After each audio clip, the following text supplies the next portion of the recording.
Bonjour, bienvenue dans Top Chef, Top Chef Ja. Et oui, c'est moi. Alors, je vais vous montrer, je vais vous apprendre à faire des macroutes à la maison. Alors, les macroutes, c'est simple, vous allez voir, avec que des bons produits. Là, ici, on a les ingrédients. Je vous laisse deviner lesquels qui sont en trop. Par exemple, le fromage, le Saint-Félicien, c'est pas bon, on n'en prend pas. Le lait, on n'en met pas non plus. Le cacao, on n'en met pas. La bière, après. Qu'est-ce qu'il y a de trop? Et voilà. Donc, on a ça comme ingrédient, vous voyez. Donc, il nous faut du beurre. 250 grammes. De la pâte de date. 600 grammes environ. De la cannelle en poudre. De l'eau de fleur d'oranger. Du sel fin. De la farine de blé T65, de l'huile de tournesol et de la semoule de blé dur fine, très important. On vous montrera ensuite la quantité exacte des ingrédients qu'il faut utiliser.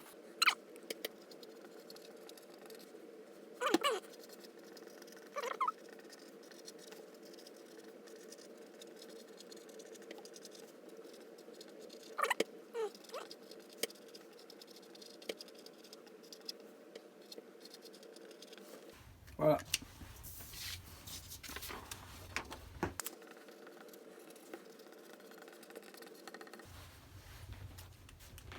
Nous avons donc fait fondre nos 250 grammes de beurre. Ici, nous y rajoutons 100 grammes d'huile de tournesol. Voilà, 111, c'est bon aussi. Allez, 100 grammes d'huile. On prend un saladier dans lequel on va verser la semoule. Alors nous, chez nous, on range tout dans des seaux. Une fois que les paquets sont ouverts, tout est rangé dans des seaux. Et là, on va mettre 600 grammes de semoule de blé dur fine. Alors cette marque-là, elle est très bien. Ils font de la très bonne semoule de blé dur. Maintenant, je prends de la farine. 810. Voilà, 852. C'est parfait. Je prends ma cannelle. Et je vais mettre environ 3 petites de cannelle. 1, 2, 3. Bon, mais là, on est sur la fin. De l'eau de fleur d'oranger. Hop. 1. Voilà, quelques gouttes. Du sel. À peu près une petite cuillère à café, voilà. Petite cuillère à café de sel. Je mélange un peu. La fourchette. Voilà. Bon, d'habitude, je fais au batteur, mais là, bon, comme je sais que tout le monde ne dispose pas d'un batteur électrique, du coup, je fais ça à la fourchette et à la main. Là, j'incorpore la matière grasse, le beurre et l'huile mélangée fondue. Avec la maryse, je nettoie bien le bol parce qu'on ne met jamais un saladier avec de la nourriture dans l'évier. Donc là, on récupère absolument tout. Voilà. On mélange un peu avec la fourchette. En fait, le but, c'est de faire une pâte sablée. Le principe du macroute, c'est de faire une pâte sablée. Alors, il y a des recettes où il ne se met que de la semoule de blé dur à grains moyens, ce qui fait qu'on a une sensation de grains coincés entre les dents. Moi, j'ai décidé d'utiliser que de la fine. Je trouve que c'est plus agréable sous la dent et au palais. Et en plus, je rajoute de la farine de blé parce que je trouve que ça se lie mieux. Voilà, regardez comme on a une belle, un beau sablage là. Voilà, vous avez vu, magnifique sablage. Voilà. Magnifique sablage. Et là, il nous faut notre gobelet d'eau. Voilà, là, on a nos... Voilà. Vous avez vu, j'ai pas tout mis, hein, il en reste. Hein. Donc là, j'ai mis à peu près 26, 28, 26, ouais, 26, 26 centilitres d'eau. Ouais, il faut qu'on ait une pâte, voilà, comme ça.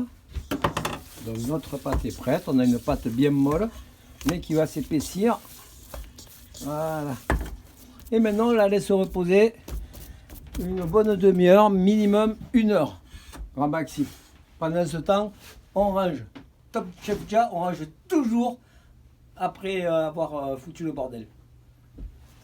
Alors, comme je vous disais hier, on a laissé reposer la pâte 1 heure, mais on peut aussi la laisser reposer une nuit. Là, je l'ai laissé reposer une nuit au frais, tranquille. Et là, je la pétris. Voilà, je la pétris un peu, vite fait, comme ça. Je la coupe, je la partage en deux.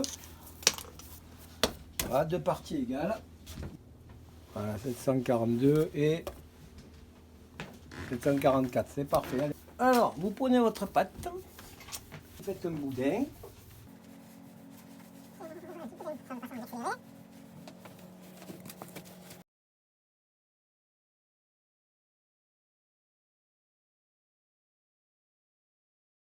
avez vu avec ma main ce que je fais? Voilà, je fais une bonne tranchée au milieu du boudin. Là, je vais chercher ma pâte de date avec laquelle je vais faire des petits boudinous. Des boudinous de pâte de date. Ah, c'est pareil, vous choisissez. Plus vous en mettrez, plus ça sera difficile à refermer. Donc, hein, on compte à peu près, allez, on va dire, ça fait quoi? Non, un quart de l'épaisseur du boudin, votre boudin de pâte. Voilà, de date. Hop, voilà.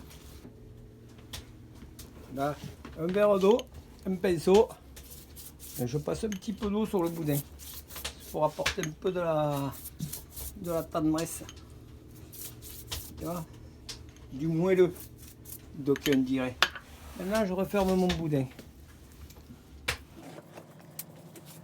On profite pour égaliser. Là, il y a moins de pâte. Hop, j'en ramène un peu de la puce, etc. etc. Voilà. Là, il y en a un peu moins. Hop, j'en ramène. Hop, regardez bien. Regardez bien. Les doigts, ce qu'ils font, ils sont en train de fermer. Vous avez vu? Hop, ils sont en train de fermer. On enferme.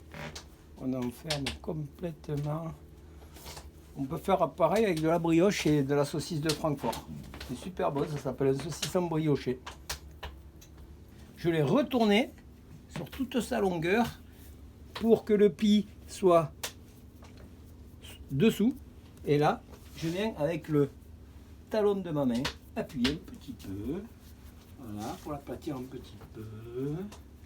Voilà, et là je coupe en losange. Là, je fais des losanges. Là, sur une bande comme ça, je vais en faire à peu près entre 22 et 24. Ça dépend. Voilà. Après, pour vous, vous pouvez en faire des plus petits. Plus gros, c'est pas la peine, parce qu'il faut que ça puisse cuire des deux côtés. Et voilà. On met un peu d'huile. 3-4 cuillères à soupe. Voilà.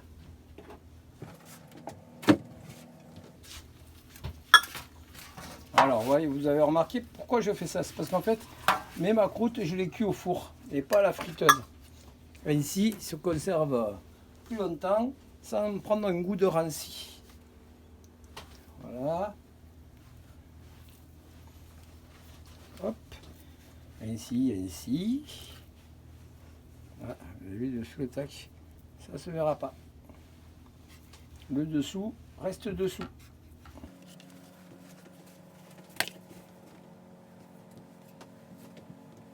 Et la touche finale, Ça. Bon, alors là, le petit morceau. La touche finale, c'est avec ma roulette dentelée. Je viens ici. Regardez de près. Voilà, dans le sens entre les deux angles là. Je viens faire mes petits traits. Hop.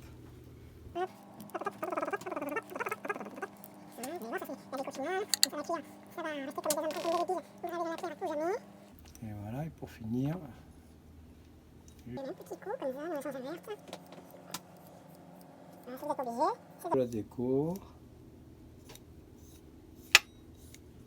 Hop. Et ensuite, on enfourne à four chaud pendant 35 minutes. Four à 180-190 degrés. L'enfournage. Hop. Au milieu. Thermostat. Hein, à peu près presque 200 degrés. Temps de cuisson. Voilà. 35 minutes. On vient de les sortir du four. Voilà, on les dispose dans un petit plat. Le miel passé au bain-marie. Et on l'applique au pinceau sur les mancroutes. Voilà, vous voyez, vous avez du miel bien fondu. Là, c'est du miel de châtaignier, mais vous pouvez mettre n'importe quel miel à votre goût.